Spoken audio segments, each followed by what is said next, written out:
Good evening. Welcome to our 6 o'clock Bible Challenge. And I thought tonight we'd talk about our emotions a little bit. You know, the emotion fear can control us. When the coronavirus hit, people all over the world were panicked and running around, and it caused the price of meat and hamburger to skyrocket. Remember, there was a shortage of toilet paper. People were running around and buying cases and cases of toilet paper. The joke is that maybe by the year 2054, you'll be opening the last pack of 4-pack of toilet paper that you bought during the early stages of this coronavirus. And as I said, our emotions can get the best of us. They have a very powerful influence on our lives, and you know, maybe you've heard someone talked about that they're ruled by their emotions, or their emotions are on their shirt sleeve, and they're very quick to get upset or to cry or to get angry or get discouraged. And you know, we have to be careful about that. We have a choice. Either we can control our emotions or our emotions control us. Today, Wendy and our grandson Noah and myself, we took a little bit of a road trip, and we rode out. We had lunch at the Gateway restaurant, and we wanted to go to the Spruce Knob Lake. And Wendy and I, we've ridden up on Spruce Knob, and we've been up there a few times. We've taken teenagers there. We've taken our young campers from the church there. And we have looked for the lake. For some reason, we can't find the lake. And some of you are probably, oh man, we've been there, you know. Well, I'd like to know where it's at, but every time I go and look for that lake, I end up not finding the lake and taking an extra long ride.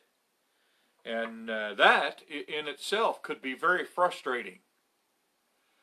We didn't have a bad trip today. We laughed about it.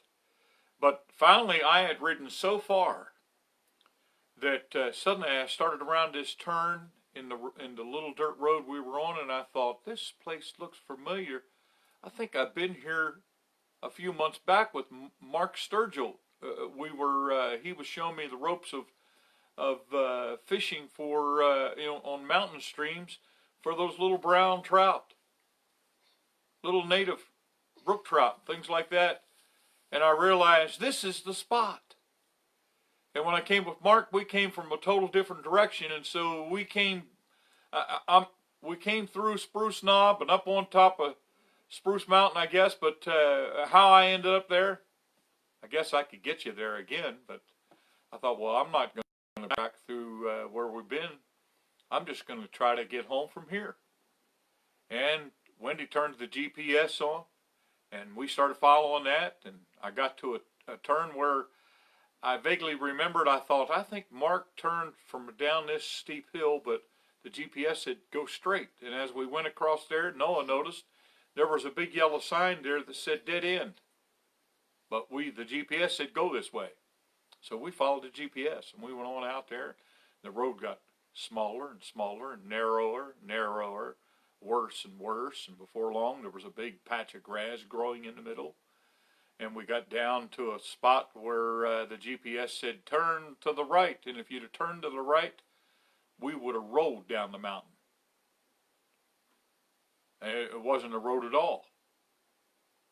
And so we had no choice. I couldn't even turn around. The road is so small now, and the drop-off to the right is so steep. I don't think I could have turned the Jeep around, even inched it around.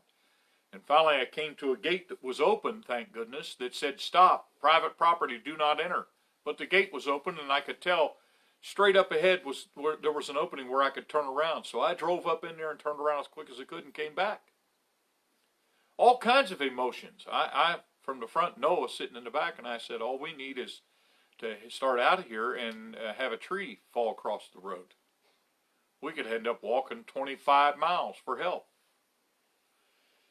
And Noah he said he didn't want to hear that. Or I jokingly said, boy, I hope I can find a gas station. And he didn't want to hear that either. And when you get into those kind of situations, you can let fear, your frustration, your anger just kind of get the best of you. And we instead in the Jeep, I kind of heard snickering and laughing, and we handled it okay. It wasn't the end. We're here, aren't we? We survived. And so, but see, all these kind of emotions, things like anger and fear, resentment, hostility, lust, jealousy, uncertainty. We were facing uncertainty, unforgiveness. That's just names a few. But all those kind of emotions can get in the way. They can control us and they can ruin our day. It can ruin our testimony. And so I just want to read one verse from John chapter 8, verse 36. This is Jesus speaking, John 8:36. When Jesus comes in to be a part of our lives, and he's on the throne in our heart, we should be a changed person. He changes our attitude, our words, our actions, the things we say and do. And so here's what John 8:36 says, "If the Son therefore shall make you free, ye shall be free indeed." And so he really changes us. Our emotions should no longer be in control in our lives. The Lord should be in control. So the next time one of these negative emotions wants to rear its ugly head and rile you up, stop and say, "No, Lord, you help me. You're on the throne.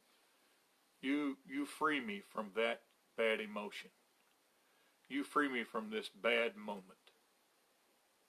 And he'll help you. Have a blessed evening.